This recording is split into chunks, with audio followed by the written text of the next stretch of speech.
Culture surrounds us like water to a fish. We breathe its norms, imbibe its values, and move through its currents often without a second thought. But are we truly autonomous agents, or the living embodiments of social structures and power relations?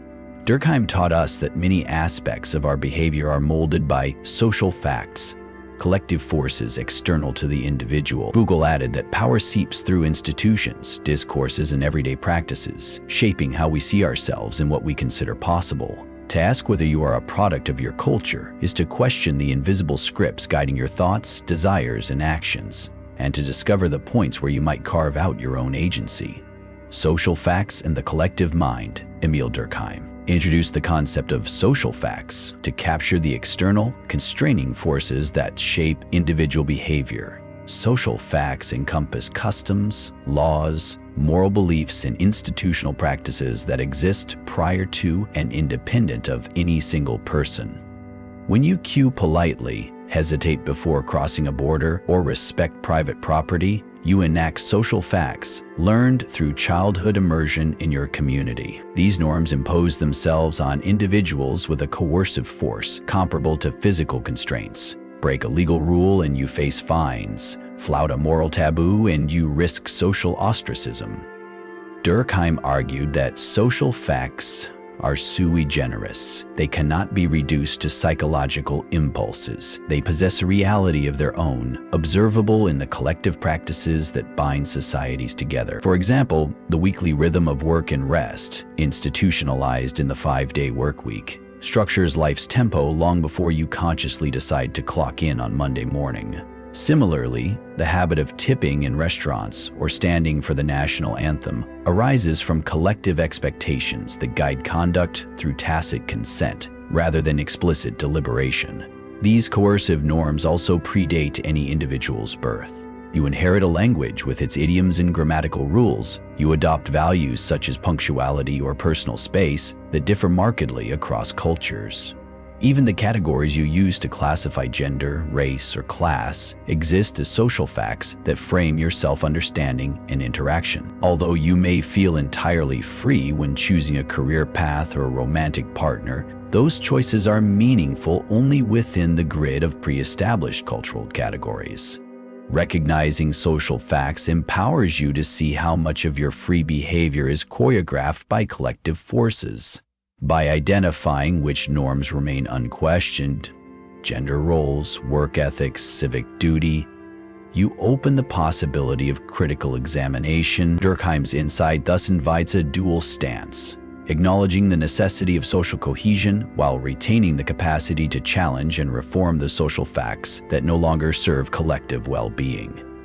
Disciplinary power in daily life. Michel Foucault extended Durkheim's insights by tracing how power operates not only through law, but through everyday institution. In Discipline and Punish, he chronicles the shift from sovereign spectacles, public executions, to disciplinary mechanisms embedded within schools, hospitals, and workplaces.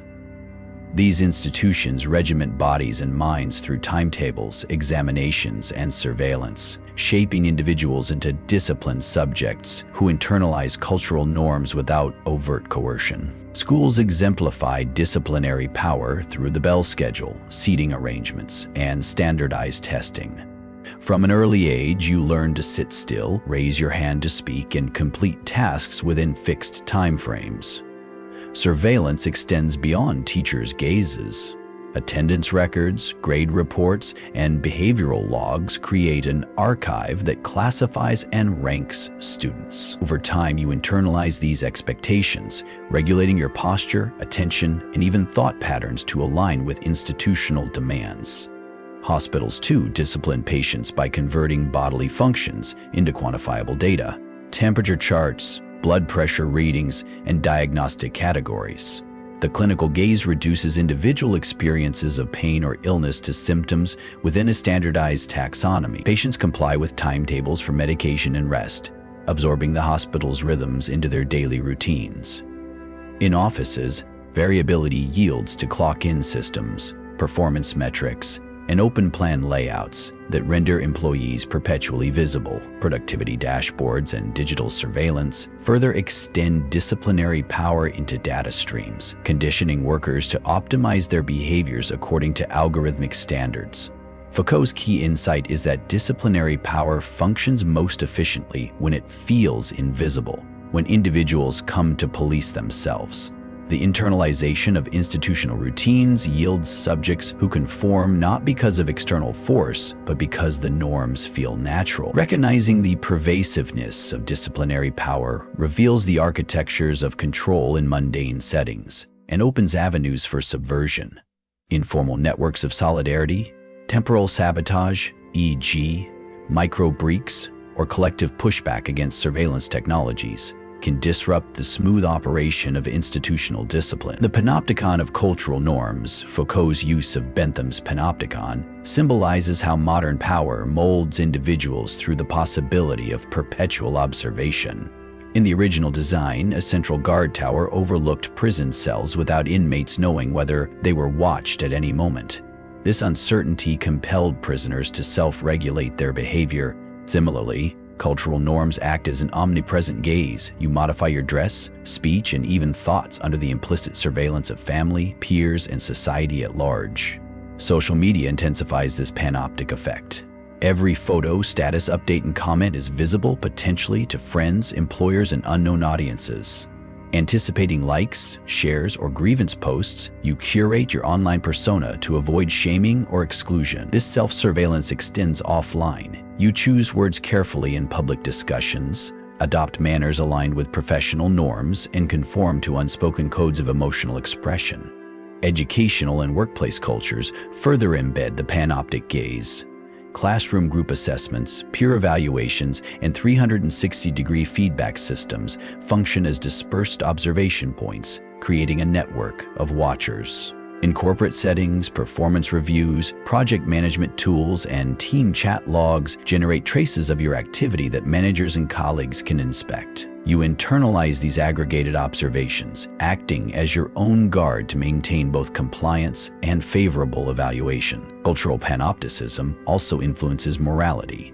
Taboos around sexuality, substance use, or political views become interiorized, compelling you to silence or disguise unpopular desires. Fear of gossip, legal penalties, or social isolation enforces conformity even in private spheres. Understanding cultural panopticism illuminates how autonomy is constrained by the mere prospect of being watched. Yet, recognizing this dynamic can empower resistance through collective anonymity, e.g., encrypted communication, situational defiance, e.g., flash mobs, or critical solidarity networks that expose and challenge the norms they inhabit. By refusing to internalize the panoptic gaze, individuals reclaim spaces for authentic thought and action beyond society's constant scrutiny. Habitus and Socialization, Bourdieu built on Durkheim and Foucault by introducing the concept of habitus, the deeply ingrained dispositions, tastes, and habits shaped by social position.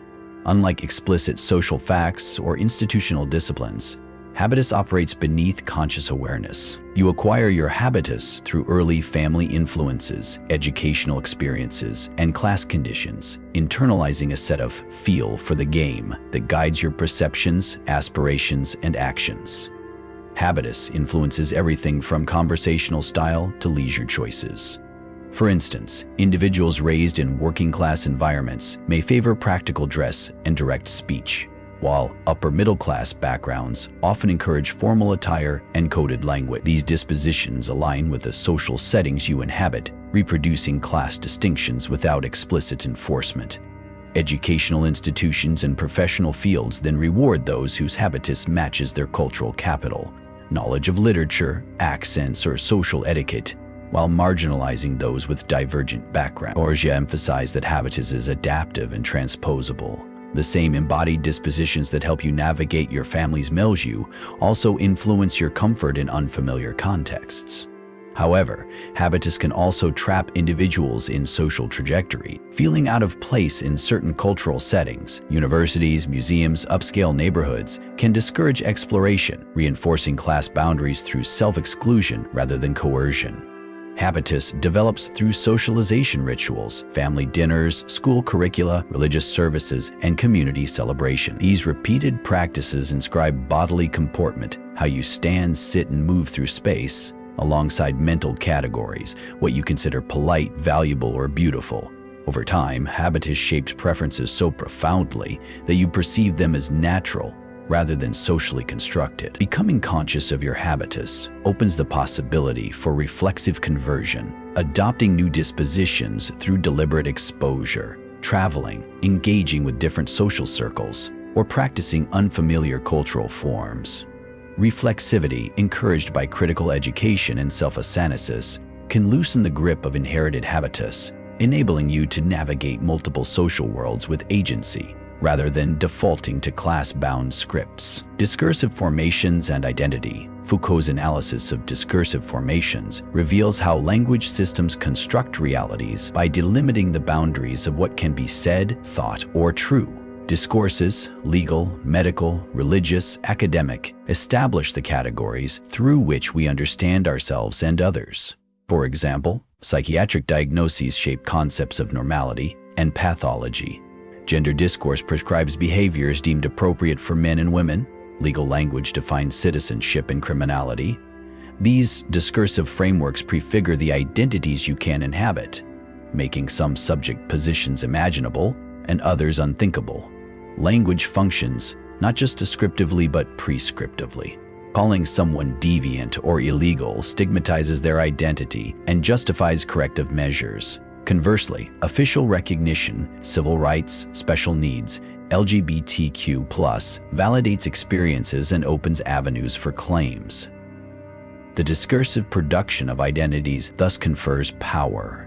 Those who control the terms of discourse can include or exclude groups from rights, resources, and social legitimacy. Discursive formations also shape subjectivity through repetition.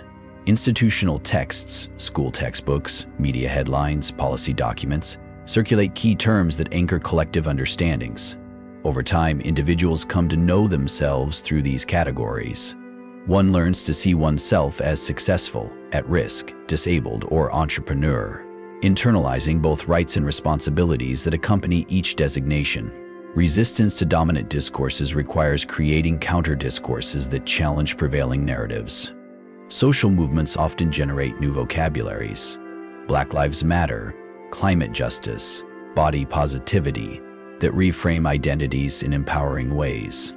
Artistic interventions, academic critiques, and community storytelling can dislocate entrenched categories, exposing their contingency and inventing alternative modes of subjectivity. By examining the discursive formations that shape identity, you recognize the limits they impose and, through critical reflection, gain the capacity to inhabit or invent identities beyond the scripts provided, reclaiming agency in the construction of the self. Rituals as reinforcement. Rituals serve as tangible expressions of a culture's core values, simultaneously reinforcing social cohesion and renewing collective identities.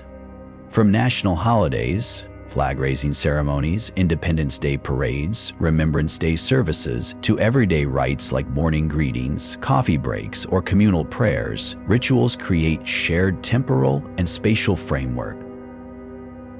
Durkheim observed that when individuals participate in collective effervescence, singing anthems, marching in unison, or sharing festive meals, they experience heightened emotional solidarity.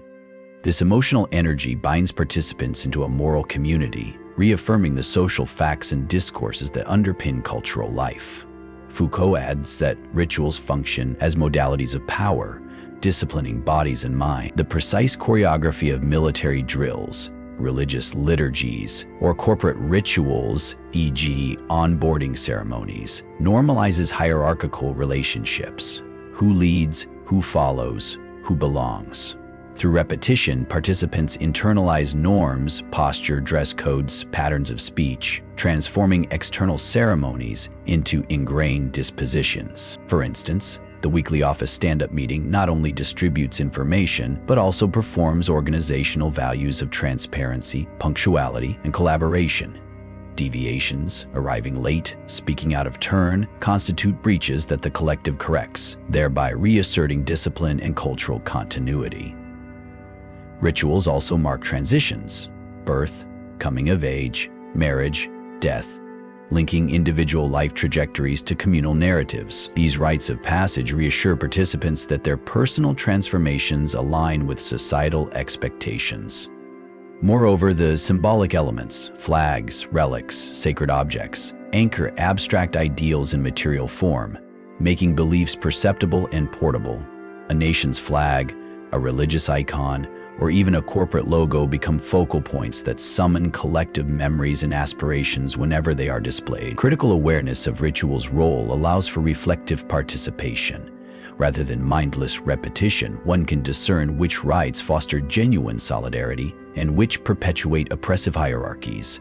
Communities can adapt or invent rituals, kyoeko rituals, digital commemorations, inclusive ceremonies that resonate with evolving values, ensuring that cultural reinforcement remains dynamic rather than stagnant. Biopower and cultural governance. Foucault's concept of biopower illuminates how modern states regulate populations by managing life itself: health, reproduction, mortality.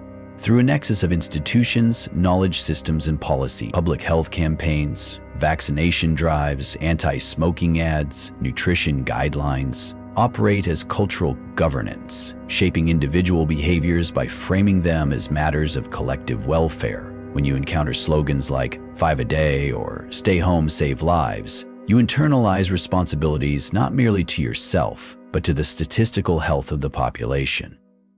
Demographic policies, family planning programs, immigration quotas, urban zoning further illustrate biopower's reach. These initiatives classify citizens into age, fertility, and socioeconomic categories, assigning privileges or restrictions accordingly. A nation concerned about aging demographics may subsidize parenthood. Another, fearing overpopulation, may enforce strict birth controls. Such measures reconfigure private decisions, when and how many children to have, into state objectives. The cultural discourses surrounding these policies, portrayals of ideal families, model citizens, or demographic crises, serve as persuasive levers that shape personal aspirations.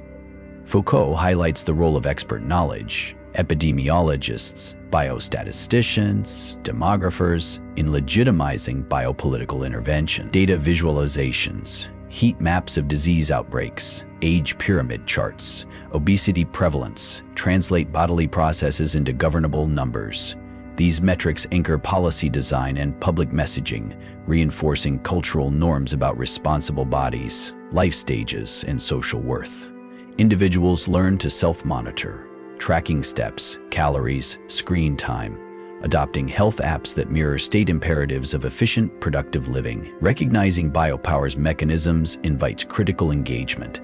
Civil society can demand transparency in how population data inform policy, advocate for inclusive consultation in public health initiatives, and resist reductive classifications that devalue marginalized groups. Health communication campaigns can move beyond fear-based messaging toward participatory models that honor community knowledge. By reclaiming agency over our bodies and life choices, we challenge the subtle governance that shapes populations from within.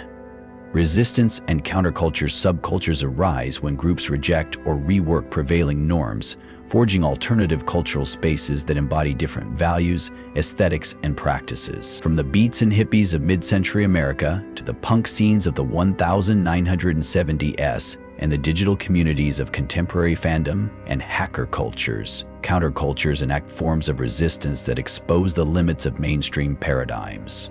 These movements often begin at the margins, underground venues, independent publications, informal networks, where participants experiment with new styles, discourses, and modes of social interaction. Durkheim's social facts meet their limits here. Counter-social rituals, poetry readings in jazz clubs, DIY concerts in warehouses, flash mobs in public squares.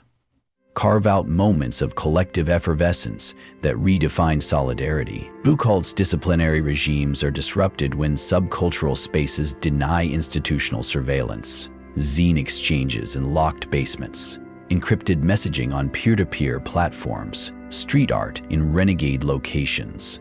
These zones of refusal allow alternative subjectivities to flourish, whether through body modification, experimental art, or radical political critique. Countercultures also produce new discursive formations, generating vocabularies of dissent, DIY, do-it-ourselves, autonomous zones, hacktivism that frame identities as acts of creative self-definition. They challenge hegemonic narratives, consumerism, heteronormativity, state authority by modeling practices of sharing economies, consensual relationships, and direct democracy. Through media like independent films, self-published magazines, and social media influencers who eschew corporate sponsorship, they disseminate counter-narratives that gradually influence mainstream culture. Resistance, however, is never absolute. Subcultures risk coception. Elements of their style and language are absorbed into commercial markets, neutralizing their critique. Sustaining genuine countercultures requires constant innovation, vigilance against commodification, and intergenerational knowledge transfer. Social spaces, both physical and virtual, that prioritize autonomy, mutual aid, and reflective critique become vital infrastructures. In embracing subcultural resistance, individuals reclaim cultural agency, demonstrating that culture is never monolithic, but a dynamic field of contestation and creativity. Subjectivation and Self-Formation, Foucault's late work shifts attention to how individuals actively shape themselves through technologies of the self, practices that enable self-reflection, self-discipline, and self-transformation. While social facts and disciplinary institutions mold individuals from the outside, technologies of the self operate from within. The diaries we keep, the mindfulness routines we adopt, the personal missions we declare. These practices are never neutral.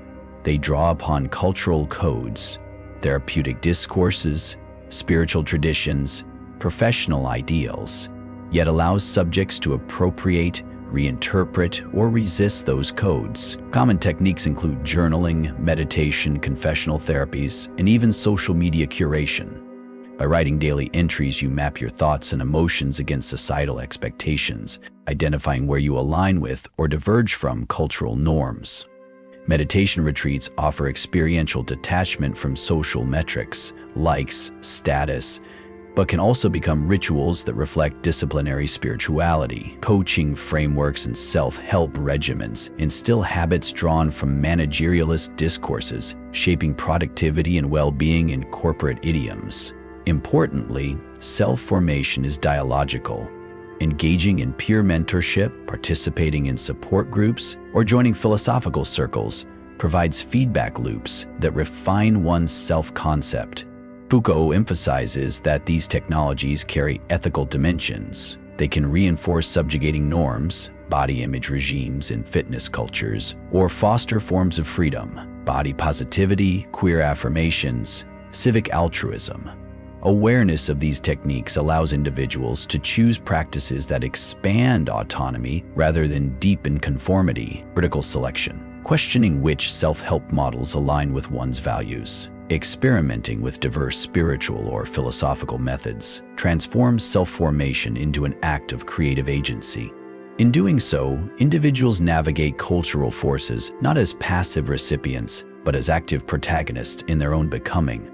Beyond cultural determinism, while Durkheim and Foucault highlight the pervasive influence of culture, individuals need not remain its mere product. Moving beyond cultural determinism involves cultivating reflexivity, building interpretive tools, and engaging in practices that unsettle internalized scripts. Critical self-examination. Regularly audit your assumptions about success, morality, identity by journaling, dialogue, or therapy. Ask, which beliefs originate from my authentic reflections, and which are inherited norms? Cross-cultural engagement. Immerse yourself in different cultural contexts, travel, multilingual literature, global media, to reveal the contingency of your own cultural frameworks. Comparative perspectives foster cultural relativism, eroding the sense of natural universals. Deliberate disruptions. Introduce dissonance into daily routines. Choose unfamiliar foods, alter your commute, adopt new social roles to defamiliarize habits and spark self-awareness. Collaborative critique.